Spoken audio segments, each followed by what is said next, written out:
Well, Steve, great to see you. Hey, this is great. I'm really looking forward to this conversation. Me too. And since you're one of my few and favorites that I watch. Me too. Me too. I feel the same way. I mean, I've known you long before Gstaad Guy, Yeah. and you're one of those people I brag about to my parents as a friend of theirs that I stole, and I'm very proud of it. Thank you. I love stealing Thank my you. parents' friends and making them my own. And vice versa too. All my friends and the kids. Exactly. So it's great to be growing in this social media world together. Yeah, I love it. I love it. And you were one of the first people to support me on Gstaad Guy and let me film in your fuselage from day one. My content in here makes people believe that I have several planes of my own, which is great. We're actually just in your office in Mayfair in London for the jet business, the business you started. And honestly, you're really ahead of the curve with such an incredible showroom. I mean, when you came here to shoot, I love the fact that I really captured this younger generation just in general in my world, which I'm shocked about. But I love really, seeing young people succeed and grow, and especially the ones who have motivation and they're trying to get ahead and stuff. Because nowadays in the world, with technology, people just gotten lazy and work ethic has gone away. And through COVID, it even got worse. Yeah. So when you really see people who are really shaking and moving and trying to get ahead, and I love seeing that. So kudos to you, and I wish you so much more success. Thank you so much. It's great. Thank you. Around the world with your host, the Gstaad Guy. We welcome you back to the Gstaad Guy podcast, sharing stories of excellence with those in the know for those who just know. You're one of those people that is so authentically yourself in the best way possible. If I see you in the office, see you with my parents, see you out and about, you're just Steve. I've never seen you be a chameleon in any way. You're just yourself and incredibly specialized in your field, which has led to incredible success in your business as an entrepreneur, but also now as a content creator, which came out of nowhere. Completely, yeah. So I'd love to dive into all of that, but start on with the early days with your introduction to aviation and the world of planes and even the world of business, like back to your college days. So how I got started first in aviation was I was 14 years old. And I was brought up in like New Jersey in this garbage, area, and had single moms, supporting 4 kids, Wow. working 2 jobs all life. So I've been working since I'm 7 years old, sweeping floors in a beauty salon or being a dishwasher or waiter. And when I was 14, a friend of mine, his older brother was going for a flying lesson. He said, hey, we've got a couple extra seats in the plane. You want to go for a ride? Go up in an airplane? Wow, yeah, sure.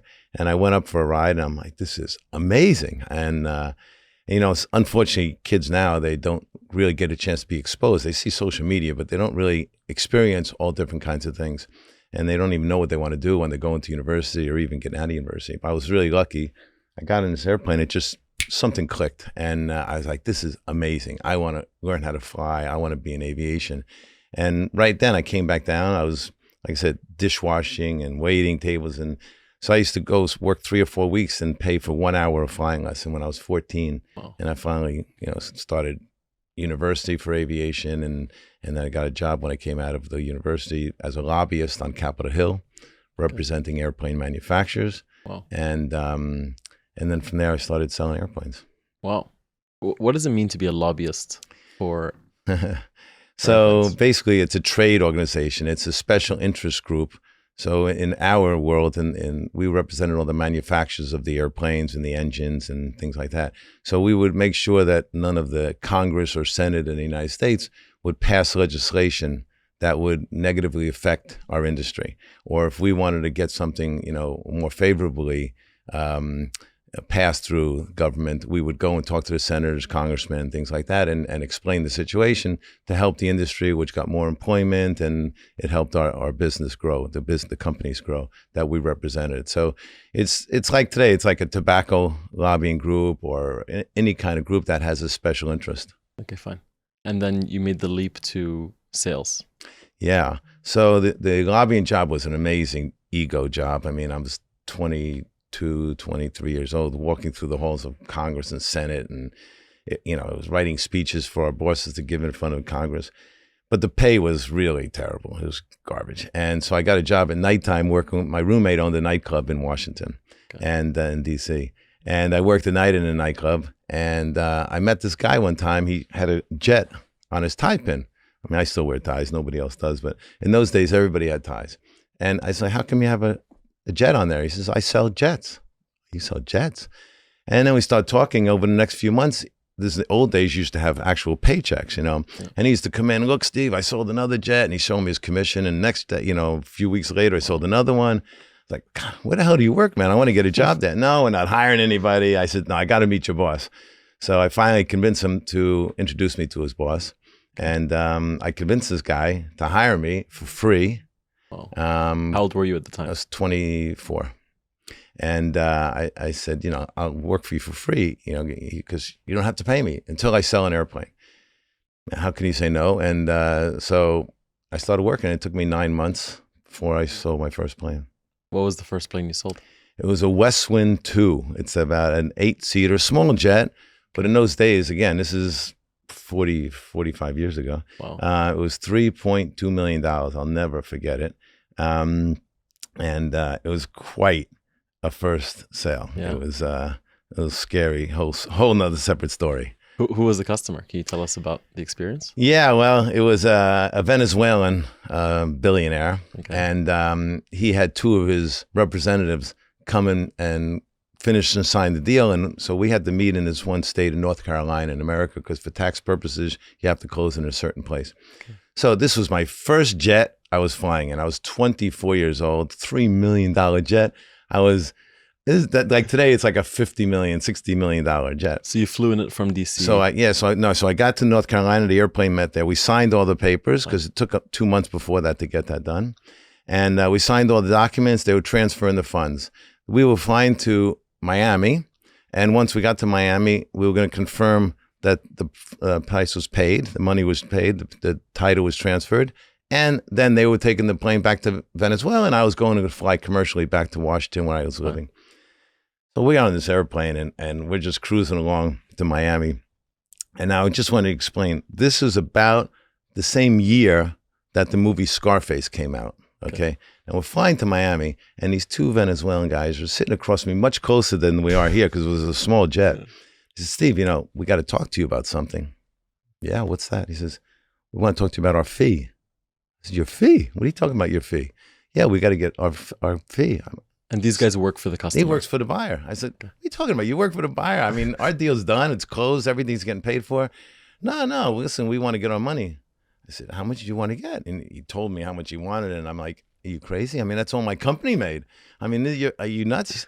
He's, no. I said, listen, I'm new to this business. I know I'm young. It's my first deal. I mean, I was feeling like James Bond. I'm sitting in this jet. I'm in my suit, having a scotch. I mean, I was so cool. Yeah. And all of a sudden the guy says, listen, you got to give us this money. And I says, it's not happening, buddy. The deal's closed and we're finished. Don't worry about it. When we get to Venezuela, man, we'll work it all out. And I says, you nuts? I'm not going to Venezuela, man. I says, I'm getting out of Miami. This deal's done. No, Steve, you misunderstand. And he reaches in his jacket and he pulls out a gun. He pulled out a pistol and he put it like this, and literally it was this far away from my head. He says, you're coming to Venezuela, and when we get our money, you can go home, and if we don't get our money, you will never be going home. My God, fuck.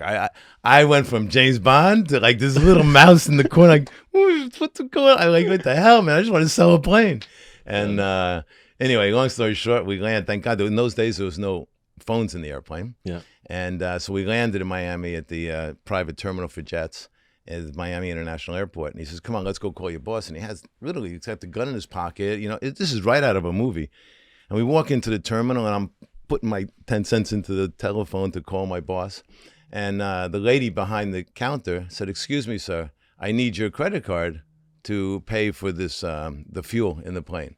And they said, oh, okay, 1 second. So we walked away like 25 feet, whatever, 10 meters or something, to go and give the lady the credit card. And as soon as he did that, I dropped the phone. I ran out the other door. There was a taxi outside the other door. I'm like, quick, I got a flight. And it's $100. Go, go, go. And the guy took off and he came running out of the building. I ducked down in the back seat. I thought he was going to be shooting away, but obviously he didn't do that. I get to the other side of the airport. I call my boss. Hey, was that the deal done? Is it finished? Yeah. What's the matter? I said, okay, thanks. I hang up. I'm hiding behind all these columns in the airport. These guys going to come and get me. I got on the airplane. I flew back to Washington, and it was done, right? And I went in the office, of course. Now the next day, I was like, "You should have seen me." I told the guy, "Go on, like, but I was shivering. And every day for a month, I got into my car and I was like turning the key. I was like, no, and I never heard from him again. And that was my first sale. Oh, that is so good. That's too good.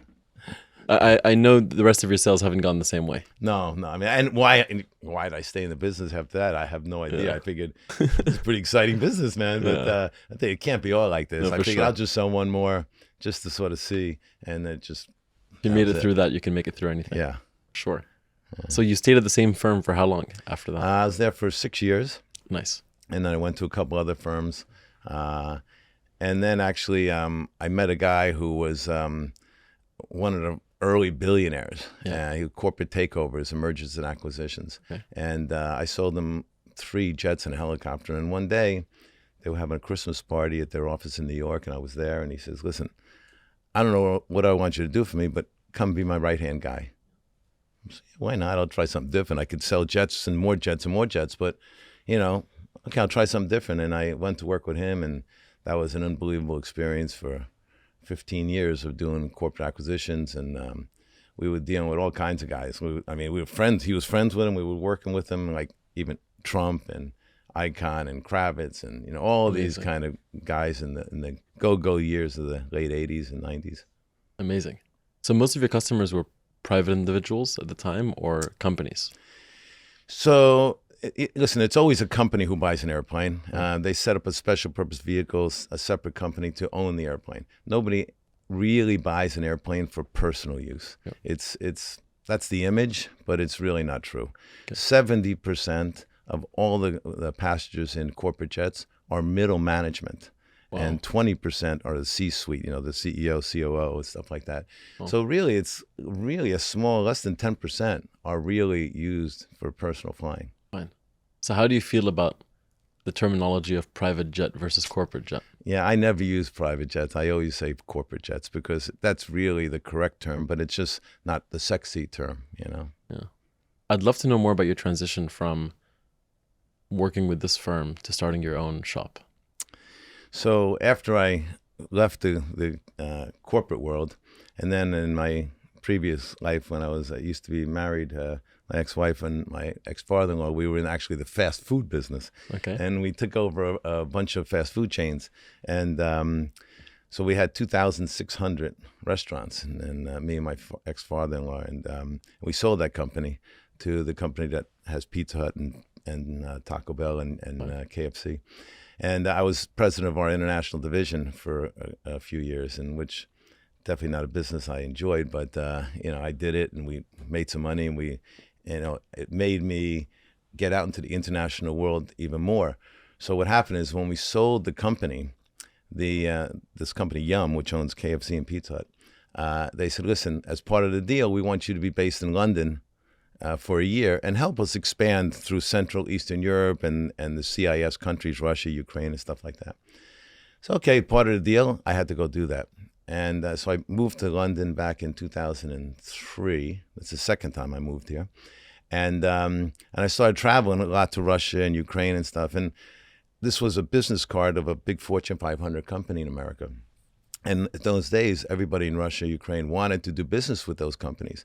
So I can use this business card to get me into the CEOs of all these companies.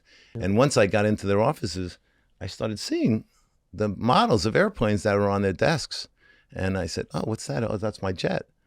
That's my real business." And I started networking through this method of meeting all these people through all Central Eastern Europe and Russia and stuff by getting in the door with the fast food company. And so I built a great network doing that. So after a year of doing it, and I left, and then I ended my marriage and I changed my life. I got out of the fast food business. I wanted to get back into airplanes. And I came up with this idea of having a showroom to sell jets. Wow. And you were the first of its kind. Yeah. Still are. There's a couple of manufacturers now have put them into some office buildings, but none of my competitors really have done something like this on the street. It's amazing. So when you started this business as an entrepreneur, how different was it to own a business like this versus work just in sales? Well, listen, entrepreneurship is, it sounds sexy, but man, I tell you, failing and feeling alone are really part of the job description. And it's real. A lot of companies fail, and it's whether you have something that doesn't work, whether you run out of money, you don't have the sort of perseverance to keep pushing.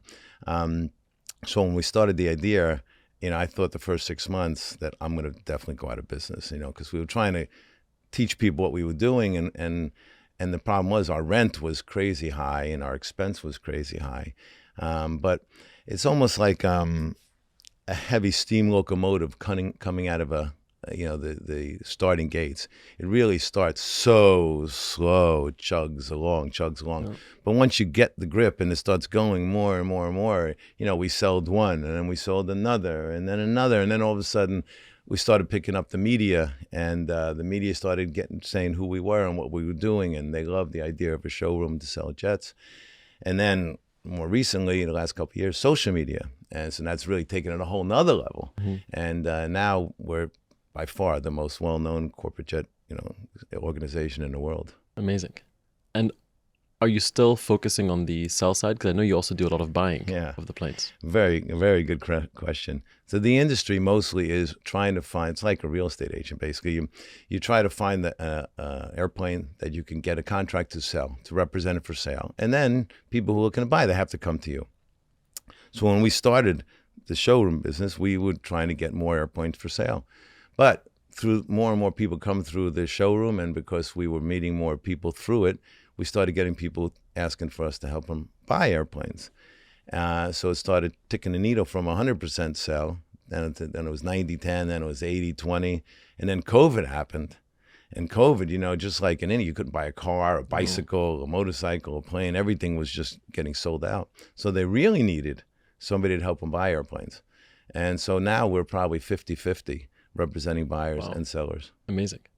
And do you ever buy a plane that's not in great shape, invest in it yourself? Yes. Yeah, we do that too. We buy airplanes ourselves, put it on our own floor plan, and paint it interior, get the maintenance up to speed, and then resell it. Goodness. Yeah. I'd love to paint a picture for the audience of the industry in general of corporate jets. I'm changing my terminology there. I'm learning. But of corporate jets, where are most of the planes purchased and owned globally? Okay, so 60% of all the jets in the world are in the United States.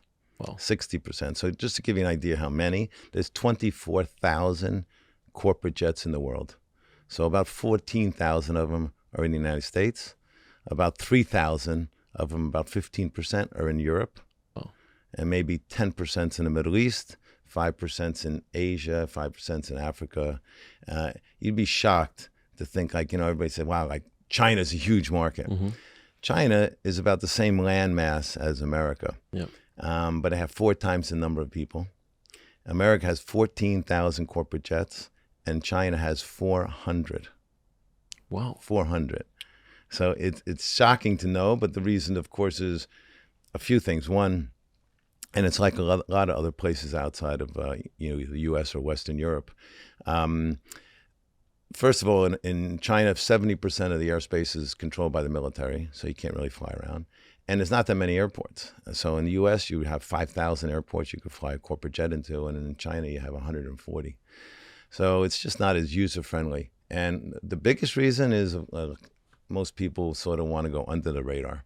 And they just feel if they're flying around in a corporate jet, they're going to pop up and be seen, and and they don't want that exposure. So it's definitely not a budget issue. No, it's not a budget issue. It's an image issue. Yeah. I mean, I used to, at some of our conventions, I used to give away T-shirts and the back of the T-shirt would say, "Stop apologizing for your success. Buy a jet." I love that. Love it. Yeah. You also send me one of these similar ones on New Year. He had a really good one. Yeah, the cards what we is have. it? I'm a big Ayn Rand fan, and Yeah. she's very capitalist minded, and so I love all those terms. They're so good. They're so good. I want to talk about that market in the US and your positioning as a result. If 60% of the jets in the world are in the US, why do you choose, other than being a love immigrant as well, and your partner is based in London, why did you choose to set up shop and focus on London all these years? Well, that is the reason. So, I could come up with a great story of how I thought the international market was so underserved, and, outside the US, there wasn't much competition. But the fact of the matter is, it's the same reason all us guys do all the major changes and decisions in our life. I met a girl here, fell in love, man, and I just, right after I got divorced, and I just sort of decided, I came here once a month, once every 3 weeks, once every 2 weeks, and then I just sort of re-engineered it in my head and said, you know what, it actually makes more sense to do this showroom in London than in New York. Yeah. And I started just, I just convinced myself that it was the right thing to do. It turned out this was a great decision, and it was worked out, and thank God I'm still with her. But now actually I'm going to be expanding and adding another showroom in the U.S. Beautiful. Congrats. I'm excited to see it. It's very exciting. So hopefully it's sooner rather than later. Yeah. So what was your customer base like early on in London, and how has that developed? Well, as you know, London's changed. The UK has changed, and especially over the last 5 years. And, the UK and London especially was really so amazing because of just the mix of cultures and races, religions, and it just everybody came here. Nobody cared about race, religion. It was incredible. And unfortunately, that's changed over the last few years. And, a lot of the wealthy people have been running away because of tax reasons, and the Russians are all gone, and sort of the Russians leaving the UK actually sort of like getting rid of the Cubans in Miami. I mean, they really added a lot, and a lot of the Asians aren't coming back anymore after COVID. A lot of the Americans didn't come back because they couldn't come here during COVID, and they started building a new life or travel plans there. So the kind of people coming through London has changed, and it's still a great international center for business. But there's no question about it that a lot of them have moved to, Monaco or Dubai or Milan or stuff like that. And so it has changed the makeup of people. Fine. And how important is that physical interaction for you, or can you still service a client the same way if they are based in Monaco, per se? Yeah, for sure. I mean, listen, the showroom is a marketing, I wouldn't say gimmick, but it's our unique selling proposition. It differs us from everybody else in the world. And when we do get clients in here, I mean, it's amazing how we can educate them in a matter of a half an hour. Yeah. So, that's our key thing, the authenticity of the education and empowering the customer. And I think that's something we do differently than any of our competitors. So, but of course, a lot of the customers don't get to London. So through the social media, through our regular media, and through our referrals and repeat business now, because it's been a long time, we have that whole deal flow occurring. And now we have people just coming to us without us having to find them. They find us. Fine. I love that. I mean, I remember a couple of few months ago, I was having lunch with a friend in London who mentioned he wanted to buy a plane. And I said, I know just the guy for you. And we walked over here after lunch. And we sat with you. Yeah, I remember. Yeah, exactly. And I saw you for the first time in full sales mode, which really is just it's just you being yourself. But it was so captivating. I wanted to buy a plane. I didn't know where I was going to get the money from, but I was ready to buy the plane. And I can't imagine that the process would be anywhere close to that on the phone or on Zoom. 100%. There's no way. I mean, listen, I just think face to face. And that's why, I opened the showroom. That's the whole concept of it.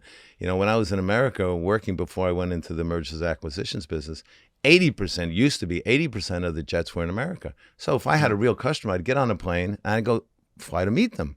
Because this kind of stuff back and forth, I could be talking to you on the phone for 5 years, 10 years, but 15 minutes of face-to-face, even if it's in a coffee shop, your interaction, your relationship is so different. Yep. You know, you can read people's body language, you get an emotion, the energy either clicks or it doesn't click. Yep. And you don't get that on the phone and not even on a Zoom. For sure. So, you know, the whole idea of the showroom was to get more people face to face. And I, as you probably can see, I'm pretty passionate about my business, and I think we know, you know, more about what we do here than most of my competitors. So when we can get in front of somebody, it's so easy to talk to them, and it's not like I'm trying to sell them. I'm just trying to educate them, and if they feel comfortable enough that they really want to do a deal, I'd love it. But, you know, thank goodness that I don't have to do a deal next week to pay the rent. So, you know, we could pick our clients and I don't have to be pushy. And if they want to do business, then that's fantastic. I love that. I saw you in the pitch and you are sharing knowledge. You're full of knowledge, but you're also building a connection. And immediately the customer feels like they're your friend. And sometimes the friend becomes the customer. Yes. And I think that a lot of people are closing deals all the time, and they may not realize that they're in the process of closing a deal of some kind, which could be getting a job or getting an investor eventually, whatever it may be. And they are not sure how to tread lightly on the friendship versus business relationship pendulum, where you don't want to be a friend using someone who's like a schmoozer, but you also don't want to be someone who's pure business. You don't build a connection. It's this very fine balance, which you do incredibly naturally. Can you talk to us about that balance? Sure. I mean, listen, everybody knows in all our circles, my circles, what I do. Yeah. And so if I'm in a crowd and I know there could be 5 CEOs of major corporations or billionaires or whatever, I will never walk up to them and say, hey, I want to talk to you about your airplane. I mean, never, ever, ever. If they want to talk about it and open that door, fine, man. I'm happy to have that conversation. And, you know, I'm capitalist. I mean, I want to make money, but I don't ever push myself someplace that they don't want me to be. And that's so important. And people say you shouldn't make business with friends. You can make friends from business. I made a lot of friends from business, but I have also done business with friends because, you know, why wouldn't you? I mean, you know, if you have a real good friend, and it's not about the money. As a matter of fact, that's the worst thing I like about doing business with a friend. Negotiating a fee or talking about how much you're going to make, it's terrible. Ugly. It's heart-wrenching. And it's because, you know, you want to do it because you're a friend and you want to help them. But, you know, we're in the business and you know, you're making money. And it's the hardest conversation to have. Yeah. And sometimes, you know, not all the time, and I don't want to make everybody think this is the case, but sometimes I'll just say, listen, let me do the deal, and we're going to finish the deal. And after we're done, man, we'll have a coffee and we'll decide what you think it was worth. Okay. And, you know, usually you actually come up better because they actually see how much work you put into it. It is a lot of work. Yeah. It's not something so simple. So it's a fine line. It really is. But like you said, when you see connecting with people, it's that energy that you give out. I mean, you know, you're got an incredible energy. You know, it's so friendly. If somebody just, you know, it's sort of a lot of people, you just want to be with them. You know, I'm not this cosmic kind of thinker, but, you know, when a dog walks up to you, it's either barking or it's coming up to you because he wants to get a pet. It senses your energy. It reads you. And I think people are definitely like that too. When you walk in front of somebody, there's something about that energy connection. Before you even say hello, you know whether I like this person or I don't like this person.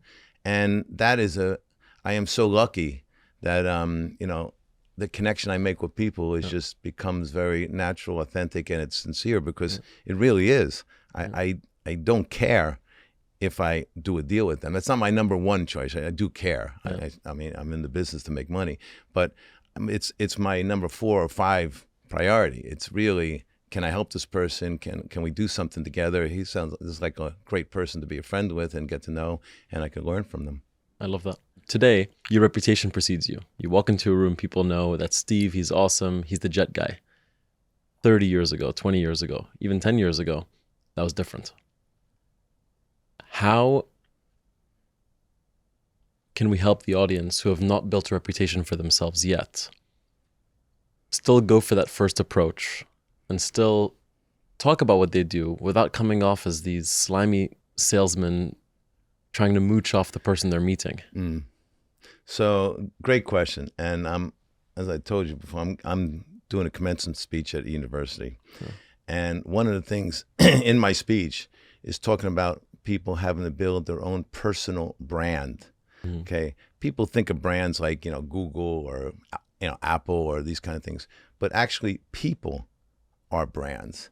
And people buy Poubelle bracelets, okay, not only because they think they're cool, because they are cool because you are wearing them and you're producing them, and it stands for you. Is if they just were sold by somebody else, it doesn't have the same meaning as, you. So you stand for something, okay? You are a brand. And when people think of you or see you, you are already profiled. Everybody is profiled. And I tell people that, I'm telling them at the school graduation, your brand, I mean, you've branded your professors, your parents, your friends, everybody is branded. And when you're graduating from university, you have to now, the next day, you have to recreate your personal brand. And you have to completely forget about everything, who you were from that day back. It's not that, you're not trying to find the best friend who's going to be the most fun to go on spring break and party like crazy. Yep. So that's really, you have to be your true person. What do you want people to think of you when they hear your name in 5 or 10 years from now? And you have to sincerely be that person from that next day after you graduate and you go into the work world. So building your own personal brand is so much more important than the brand you're going to be working for. And the other thing is you have to do what you say you're going to do, and you got to deliver it when you said you're going to deliver it. Don't be known for making excuses. Be known for being reliable. And that is that really, if you can do that, people will want to do business with you. They'll want to be friends with you. They'll want to hang with you. And it has to be sincerely, deep down, that's what you have to believe. I mean, you have to be a good person, and, you can't fake. You can't buy it, and you can't fake energy. Yeah, for sure. And not for any length of time, at least. I agree. I think you can't fake the energy, but I do think that fake it till you make it in a way where you act in a way that's unnatural to you can make you become that. And what I mean by that on my side is, in many ways, Gstaad Guy and my fictional personas online, Constance and Colton, have some of the worst attributes of things I may have seen and noticed, but also some of the best. And when I was coining and developing these characters, I would think about, who is the Gstaad Guy? And the Gstaad Guy is this incredibly successful, kind spender, right? Everything is abundant. He enjoys life. He enjoys being generous, but he's also incredibly kind. He's a man of his word. He embodies these Swiss values. And everything I put out over the years that would come would have to fit into that commitment I made to the character. And I think in real life, I probably have made commitments to myself and the best version of myself that I want to be. So when I walk into a room and I meet someone like you, who do I want to be and how do I want you to perceive me? And that's trustworthy, friendly, kind. And I make a commitment to the perception, which may seem like I'm pretending because, No. But it's, you have to be a chameleon. Yeah. In life and in business. 100%. It's not being fake. Yeah. It's how do I connect with this person the best? You're 100% right. You need to do that. You can't be stuck up. You can't be, I know everything. I mean, listen, every person I do business with, they're much more successful, more richer, but I'm probably happier than they are. And I'm not trying to dumb myself down or try to be somebody I'm not. I'm trying to connect with the person because in my world, sometimes we deal with the chairman, CEO, sometimes it's with the assistant, sometimes the pilot, the mechanic, the wife, the lawyer, the accountant.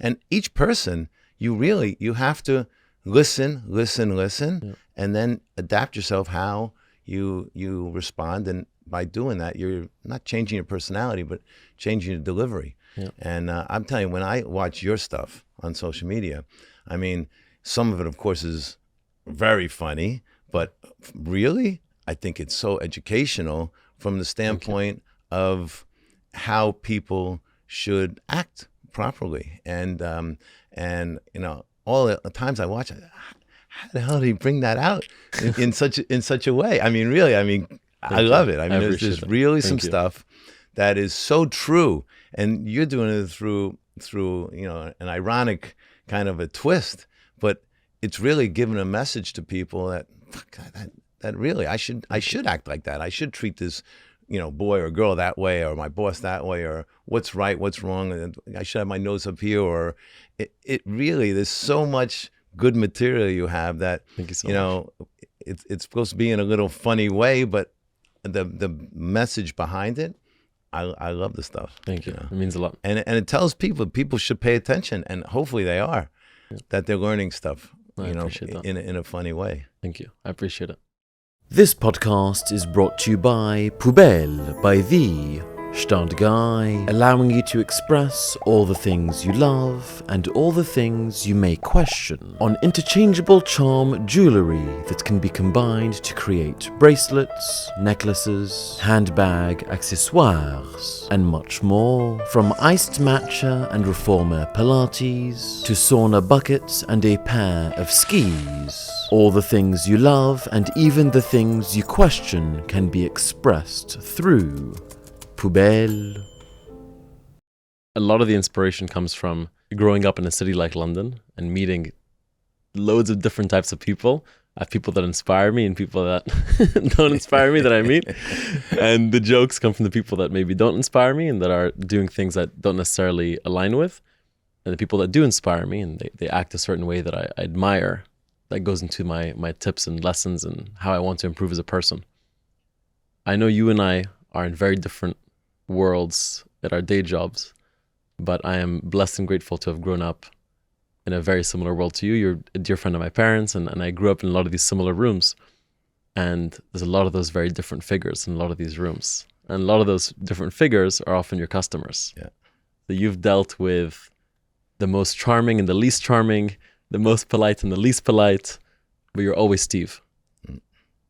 Can you tell us about how you manage those things, but also maybe share some funny stories? Because I know you always have great stories. Boy, man, what I've seen and the people that I'm around, my God. I mean, I think, so many of them, I'm familiar with the Jerry Springer show.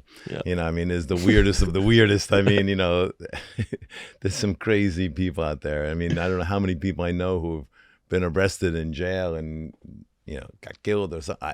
It's amazing in this world, the stories you hear. But they're interesting people, and you learn so much. Like I said before, I was brought up with nothing, and I've been working since I'm a young kid. So, I appreciate, people who are successful and succeed, especially ones on their own. And I just I don't need to be because all the people I deal with are all big egos or wealthy or successful or powerful. And I don't mind being in the shadow. I don't care. I mean, I'm not trying to, be the biggest spark, in the room. And so I take it in and I listen and I learn, and I don't need, ego is one of the worst traits of a human being. And I don't really think I have an ego. And that's why, me and Lisa for 15 years, we've never had one argument, because there's nothing, it's all about ego. And I just, some of the people we deal with, some of them are really terrible people. And but for the most part, they're pretty cool and they're pretty nice. Completely different story. Everybody's tough. Everyone wants to negotiate, but you got to take that. It's not personal. Yeah. And sometimes they're doing it just for sport. Yeah. But they all have their stories, and you have to figure out their stories to connect. But I mean, there's, whether it's in their company or in their relationships or in their families, or wow, there's just if I ever wrote a book, I'd have to move to the moon so I didn't get shot. It's so good. When I was in college, I took a negotiations class, which I think was the most impactful class I took.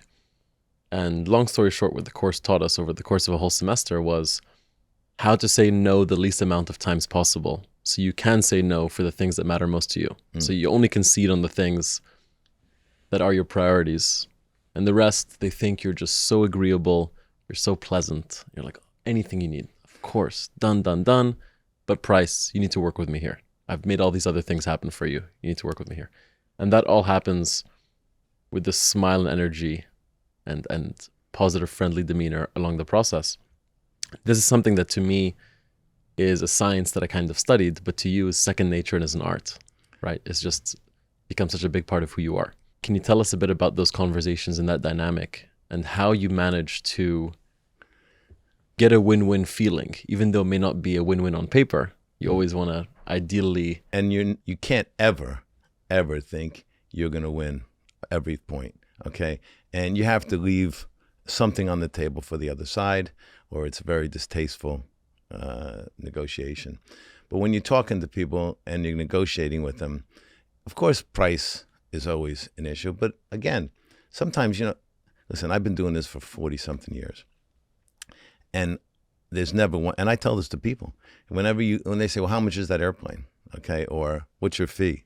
And you tell them, you could tell them tomato soup. You could tell them $1 billion, $100, or nothing. The instant response is, wow, that sounds high. Okay. I mean, it's been 40-something years. Nobody has, I'm just still waiting for that one person to say, that's all? Yeah. It still hasn't happened. Take more. So, if you ask, for 5, they say, no, man, it should be 3. If you ask for 1, it should be a half. That's just human nature. Yeah. But when you deliver the price or whatever it is, it has to be with knowledge and confidence that this is what it is, not be wishy-washy. I used to love when I used to see houses in California that they marketed for sale in the magazines, newspaper. Yeah, looking for offers between 4.2 and 4.6 million. Who's offering the 4.5? I mean, really? What? I didn't get that. And first of all, nobody saw the 4.6. They saw 4.2, and now how much am I going to negotiate from there? And it's the same kind of thing when you're talking with people in business.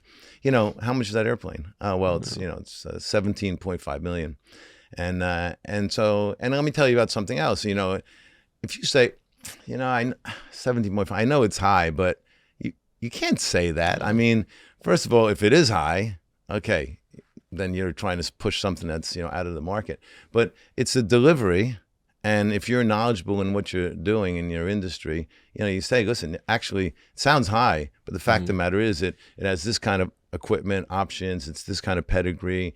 There is a justification for it, but it depends. If you don't put that value on this, then maybe you want to get an airplane like this. It might be a little cheaper, but there's value set in different categories.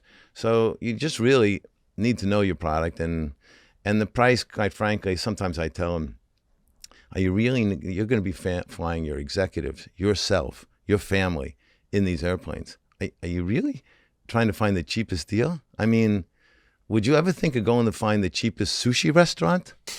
I mean, really, it doesn't make sense, right? Cheap sushi. I mean, are you kidding me? It's the same kind of thing.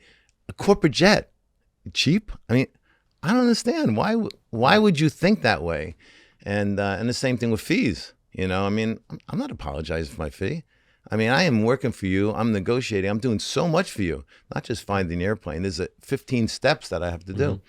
So it's really, your confidence in what you're doing and justification. And thank goodness now we have enough deal flow. Like, if you don't think I'm worth that, fine. Go find the person who has a cell phone and is working out of his house with the kids screaming in the back, and you can get it much cheaper. Be my guest. So, yeah. How important is optionality in the art of deal closing for you? Because I've sat in the showroom and watched you show options on this amazing screen, and I've been here with 3 or 4 potential customers and friends, just having a good time for the most part. But they come in with an idea of what they want and they leave with an idea of something else. And people often go into a sale or a transaction trying to focus on one thing, and they don't have those other options handy. And I feel like having the other options handy is a huge part of your business. So that's a great question. And usually, it's a very, I don't want to say secretive, but it's not people don't know much about this business and the products and what means value and not value. And a lot of times people who are successful, who are wealthy, who are powerful, they do not ever want to ask a stupid question. Okay? They just won't do it. And if you don't know the right questions, okay, you might think a smart question is a stupid question. And if you don't ask questions, you're never going to get answers. If you don't get answers, you're never going to move forward. So one of our jobs is really, on the video wall, I could show you don't know what you're talking about. Okay? I would never tell you that, but I could show you. And when you start seeing what I'm taking you through in this whole process, you can be like, wow, I didn't know that. I didn't know that. And you're going to start saying, wow, this is amazing. I'm starting to see what questions I should be asking. Yeah. And all of a sudden now they're starting to get empowered and start to now be more confident, and they start getting educated on what the whole subject matter is. And I think that's, there was a clothing store when I was a kid in New York City. And I don't know why, they had this advertising moniker that I've always remembered. And the advertising slogan was, an educated consumer is our best customer. And it just always stuck in my head for some reason. And I think that's what the same kind of thing we do here. The more educated I can get you, the more confident you are and knowledgeable about why you're taking that decision. You get empowered to do it yourself. And if that's the case, you'll feel much more comfortable about moving forward and doing the deal. And that's the whole key, I think. So you're not trying to sell somebody, you're trying to educate somebody. I think that's a great position to be in when you are proud of the products you're selling. I think some people out there sell products they may not be proud of, so they don't actually want to tell them more, they want to tell them less, because they're trying to... Of course, they're trying to sell you a specific thing, Yeah. okay? But my idea here is, I don't really care what you buy. I just want you to buy from me. Yeah. So I want to show you everything to educate you, and I'm hoping that whole process builds the rapport between us and you saying, wow, you know what? These guys do know what they're talking about, and I want them representing me either to buy or sell. So, I mean, it's, again, you stand for something. It's a brand that you have, and, Yeah. like people buy your wine or the brace. Again, it's who you are and what they think about when they have any of your products or talking about you. Yeah, no, you're right. I read a stat recently that 90% of the world's wealth was made in the last 10 or 15 years. And there's a massive transfer of wealth happening with people inheriting all the money that was made in the 60s to 2000s. Has that come to light, and have you seen that change happening with your customer base? Is there a younger customer base over the past few years? Well, over the last 20 years, okay, for sure, the average CEO or decision maker of a company that would be buying an airplane used to be in the mid-upper 60s. And today it's mid-upper 40s. Wow. It's a drastic change. And in the charter market, it's even younger than that. Because people are just, through COVID, there was a lot of people who can afford, and a lot of companies who can afford and had the need to use corporate jets. But they never thought, I should spend this kind of money and everything. They just didn't appreciate the value that the airplanes and the time that you saved gave to them. And COVID forced a lot of people and companies into using corporate aviation. They started chartering airplanes, buying fractional pieces of airplanes. And it really increased the catch basin of users. So, there's a term, a rising tide raises all boats. So all these people came into the market. Of course, they didn't all stay, but I think maybe 30% of the people who came during COVID stuck. And there were a lot of younger people in there. And whether it's a transfer of wealth that you're saying from different generation, or there's been a lot of people who have actually made money in technology and things like that today, or just in trading stocks, or in COVID, doing some other, starting their own business just on a web. And those people now are getting into corporate aviation. It's becoming a little bit more normal than it used to be, for sure. Fine. And are most of those customers coming in in the entry level category of the planes or in the big? No, The big boy. That's funny because in the old days, you used to start with a twin engine airplane in the corporate world, and you move up to a turboprop, and then a little small jet, and then you get to a middle-sized jet, and you get a big. Now, people just come out of nowhere, and I'm talking 25-30% of the customer base is first-time buyers, and they just go like right to the top of the food chain.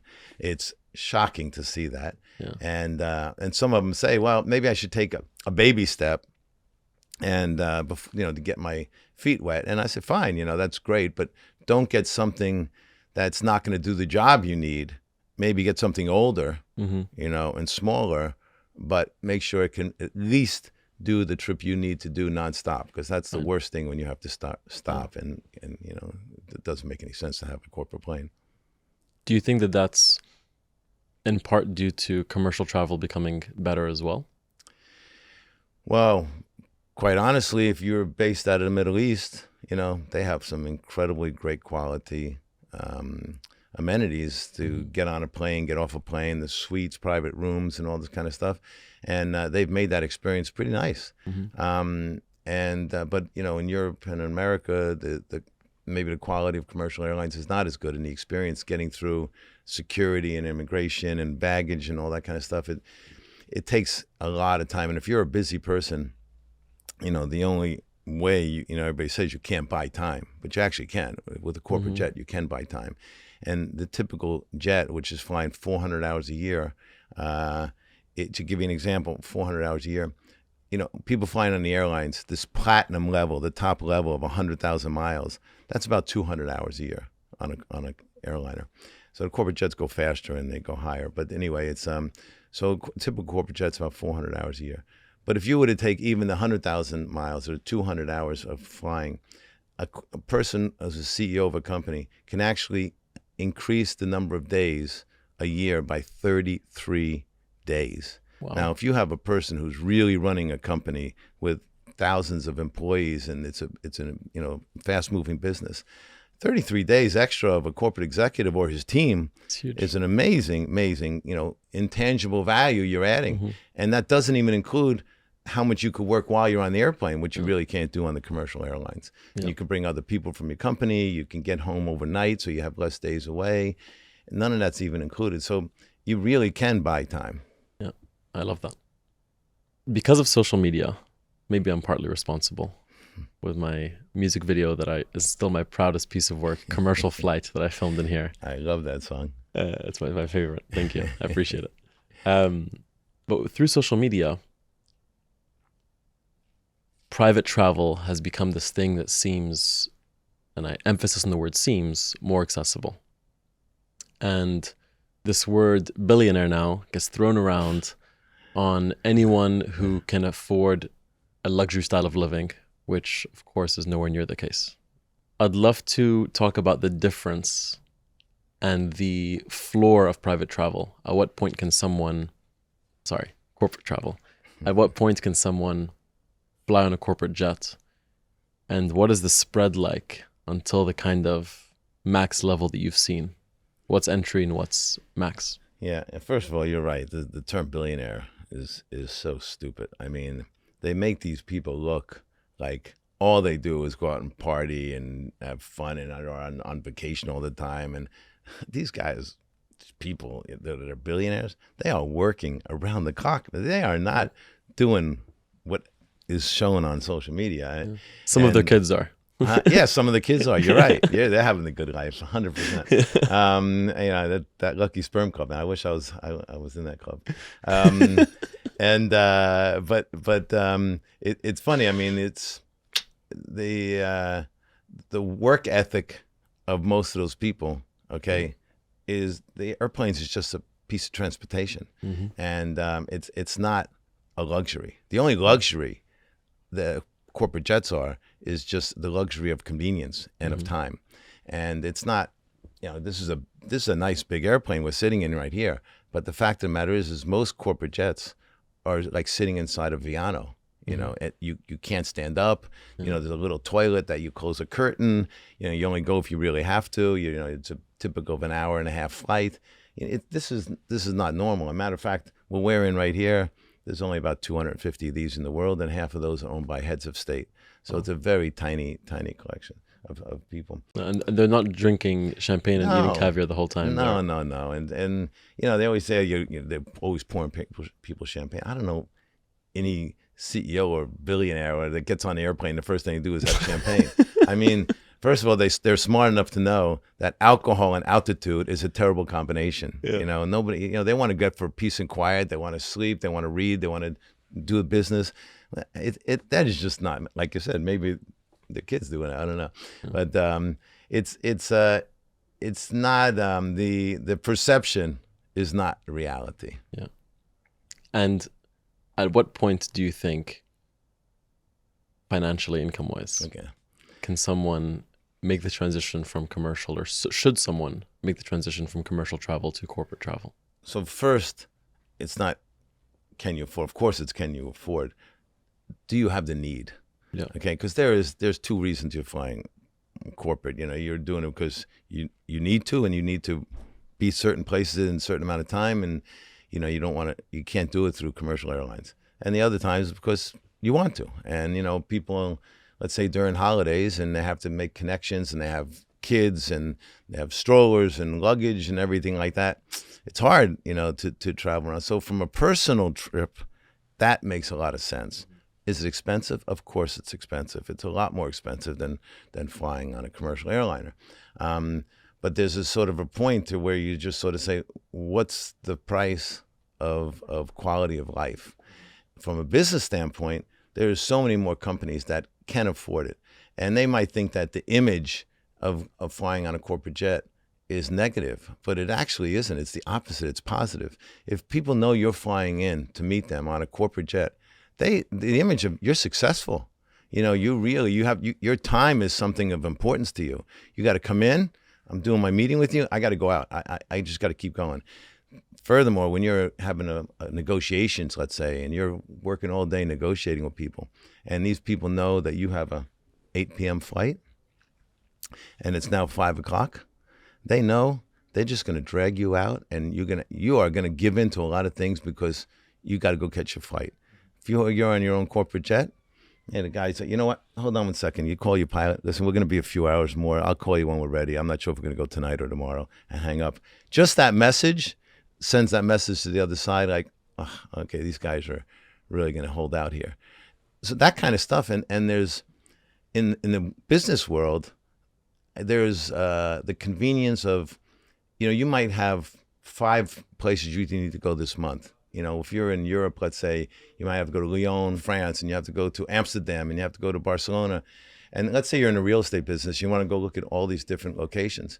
The fact of the matter is, if you're flying commercial, you'd say, you know what, I don't have time to do that all this month. Forget, I'm not going to go on it. Or if you have a corporate jet, man, in 1 or 2 days, boom, boom, boom, boom, you go through it and you get down. That one trip extra that you're going to do could pay for the whole airplane, for the whole year, or even buying the airplane. Mm-hmm. So the loss of opportunity is really the intangible value of a corporate jet. So when they say, at what point, if you have the need for it, you can find a way to justify the cost, because I think it will pay for itself multiple times.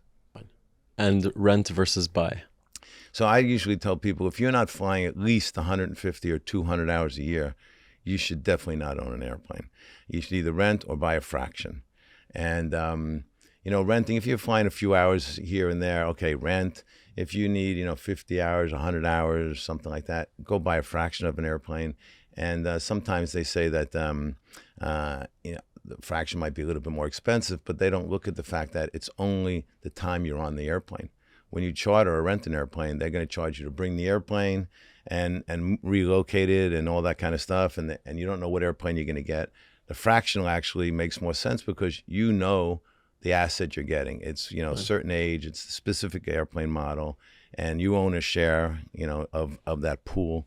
And the consistency of price is there. It doesn't change. So during COVID, anybody had a fractional piece, they were just sitting chilled, and then they could rely on airplanes, and people trying to rent the plane were getting double, triple, charged for an airplane that was 25 years old. Wow. So, if you don't fly more than 150, 200 hours a year, just go ahead and get a fraction or something. And not because it's cheaper, but logistically, it just makes more sense. I have a list of corporate travel etiquette that I'd love to run by you Oh, sure. and see if it's approved by Steve Varsano. 1, when getting on board, take the worst seat you can find. 100%. Don't take the best seat. 2, don't yap the whole time. Let the guy who owns the plane set the tone. Does he want to sleep? Does he want to talk and hang out with his friends? Does he want to work? Or do they want to work? Could be a lady as well, of course. But don't sit there just blabbermouthing the whole time. 3, don't overindulge. The food is finite. They can't grow more food on board. Don't eat everyone's food. You should say, no, I'm not really that hungry. Okay. And, when you first come on, the flight attendant will definitely come up to you right away and say, would you like some champagne? Instant answer, no. No.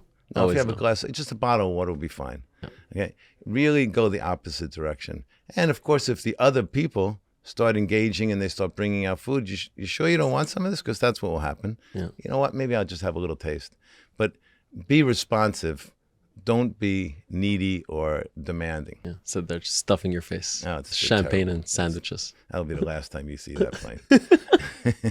Okay. 4, although you call it a corporate jet, it's known as a private jet. Keep it private, right? Don't sit there taking pictures and videos unless the host said it's okay. Yeah, no question about it. When you see any airplane on social media, it's because the person rented the plane, not because the person owns the plane. I love that. And number 5, the last one, don't sit there comparing.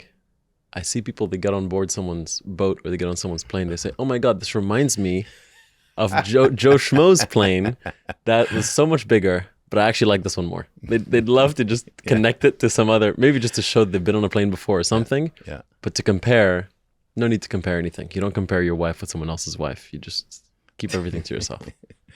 And there's one more. Please. Luggage. Pack light. Pack light. Everybody thinks because you're going on a corporate jet, man, I can bring whatever I want. No. And you should actually ask, what's my limitation, and because sometimes you just, you shouldn't show up with all this luggage. I remember one time, Lisa and I were flying from your favorite city that I won't mention because you hate it so much. And we were taking a jet out of there, and there was another couple who was going to the same place we were going. And so, you want a good ride, we'll give you a ride there. You sure? Yeah, no problem. Now, this was a 9-passenger airplane. It was just the 2 of us. And the other 2 came. They showed up to the airplane with 14 pieces of luggage. Come on. 14 pieces of luggage. And then on top of that, I hope he's watching. On top of that, another friend of ours were going on their plane to the same place. Do I know the person later with the that 14 day. pieces? Yes, you probably do. Yes. And I think I have a feeling who it and later is. that day, another friend of ours who had his own plane was going someplace. So the guy with the 14 piece of luggage, he couldn't, the pilot was trying to smash it all into the airplane. He couldn't get it all on. This friend told the pilot, take these 2 pieces here and just leave them here with the private terminal here, because there's another airplane coming later on today, and you could put that on the airplane. It's coming to the same place. And he picked my luggage. He picked my luggage. Way. He told the pilot. Took all 14 of his. Yes. And he told the pilot to take my luggage and put it later for the next plane. And I found out, I saw the guy going into the terminal with. I said, where you going with that? He said, well, the gentleman there told me, that's going to go on the plane later on. What? I was furious. Okay, okay, I don't know. That's à la poubelle. That's à la poubelle. À la poubelle. Yeah. That's You do know who I'm talking about. that's beyond any of my rules. I think that's implied. I mean, it's really. I mean, another implied rule: don't poop on board. Oh yeah. I mean, even on a big plane. Even the big plane. But that's implied. Listen, that's even in somebody's house. I mean, when you go to a guest house, you're having dinner, you go to the powder room. You don't do that kind of stuff, man. I mean, maybe we're just more sensitive to the realities of life, but you would think this is normal stuff we're talking about. It's true. I mean, in a very Gstaad Guy fashion, on every single episode of this podcast, we play a brief game of à la poubelle for the things we want to change and things that are fantastique, that you celebrate, that you want to see more of? Are there 2 or 3 things in either of those categories that you can tell us you'd like to see people change à la poubelle and you'd like to see people do more of and celebrate, which is fantastique? You know, inherently, I like to always think of the positive things. So definitely Fantastique is better for me. And I know even on our social media, you know, we get great responses and people want us to do more of this criticizing of some of these idiots who are putting stuff on that's complete garbage, not real, not fake, and exaggerated, and try to call them out on it. But I don't like doing it because, again, I like to just talk about positive things. So, you know, when you're talking about, you know, the best places to go and what the best things to enjoy in those kind of places, I love that kind of stuff because it educates me of stuff. So I tend to lean more on the positive and the fantastique than the poubelle. I love when you call out the poubelle stuff because, you know, maybe sometimes people say, "My God, I was acting an idiot." I now, because when you see it, and it's in the exaggerated form that you sort of promoted in, the people might think, "Wow, I need to change myself," and hopefully that gets that kind of reaction. I find that there's strong extremes on both sides, and reality just exists in the nuance. And I don't like that online there's this message of today being a gentleman is being this like toxic macho versus being kind, well-mannered, polite, and doing all these gestures, which are historically what a gentleman is. This whole new toxic macho thing, it's like alpha male junk. It only really started like 4 or 5 years ago. And they label themselves as like, I'm more traditional, I'm more this. That's not traditional at all. Like, I think it goes back to caveman days. Before, that's very traditional. It's like a gorilla. Yeah, it's like, what are you saying? There's nothing to do with traditional. Traditional is kindness, manners, and love first. And that's something that I see in you. I see in my parents and your friends and my friends. And I'm grateful to have grown up around that, to be able to send it across as a message. Listen, you get more with sugar than you get with vinegar. And if you are trying to act tough and angry and mean, it's not a good feeling inside. I mean, it penetrates your soul that you are become an unhappy person and a tough person. It's so much nicer and easier to be nice to people and have that easy flow of I don't know, kindness and emotion, and it's just so much nicer to be nice. I think so too. It's sort of like people that tell lies a lot. You know, first of all, it's too complicated to remember what you said last time, and second of all, people lie or exaggerate for no reason. Like if they said, I sold my business for 27 million and they really sold it for 20. You think the person cares if you sold 20 or 27? Or these people who, you know, they're married, they have 4 kids, and they say, you know, how old you are? You know, I'm 48. They're really like 52. Like, why scratch the? I mean, what, you're trying to pick up somebody. You're trying to. I mean, why would you say 40 instead of 52? I mean, for what reason? You don't have to. You're not trying to win something, and so I just being truthful and being sincere and being honest and being nice. It's just it makes you so much happier in life. That's all, and that's the way I like it. And if somebody doesn't like me that way, then don't be my friend. I think also in my speech I'm writing there, I always say, don't let somebody else's thoughts of you or images of you, okay, prevent you from doing anything that you want to do. Because, you know, people do things for a reason of how am I going to be perceived by other people. First of all, nobody gives a shit about you. Nobody pays attention. I'm not talking about your spouses, your family, your kids. I'm talking about in general, their friends, okay? Nobody cares. I mean, you're trying to drive a fancier car than you can afford, or be in a bigger house than you can afford, or fly in a corporate jet and you shouldn't be. You know, it's not going to change. Nobody says, wow, you know, and think something differently of you. And by the way, if that's not really you, they're thinking of a fake you. Yeah. So why go through that extra? I mean, you can't keep it up indefinitely. For sure. And it's so uncomfortable internally for yourself. It's stressful, and it puts undue force and stress on you. It makes you an unhappy person. For sure. And if anyone is doubting if people actually care about what they're wearing, what they're saying, what they're doing, the proof is try to remember what anyone else is doing, saying, and what they wore. So if, let's say you don't want to wear something because you wore it the last time, tell me the 5 outfits that the other 5 wore, and I'll believe you. But really, everyone's just thinking about themselves. They have enough going on in their own lives.